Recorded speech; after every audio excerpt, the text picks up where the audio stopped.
மீசையை முறுக்கி வராம் முச்சந்தியில் நடந்து வராம் மீசையை முறுக்கி வராம் முச்சந்தியில் நடந்து வராம் எங்க கருப்பசாமி அவர் எங்க கருப்பண்ணசாமி சாமி எங்க கருப்பசாமி அவர் எங்க கருப்பசாமி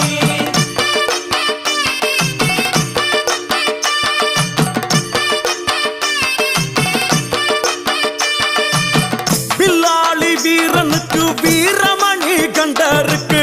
பில்லாளி வீரனுக்கு வீரமணி கண்டனுக்கு இருமுடிய சுமக்கும் போது பாதுகாக்க வருபவனாம் இருமுடிய சுமக்கும் போது பாதுகாக்க வருபவனாம் எங்க கருப்பசாமி அவர் எங்க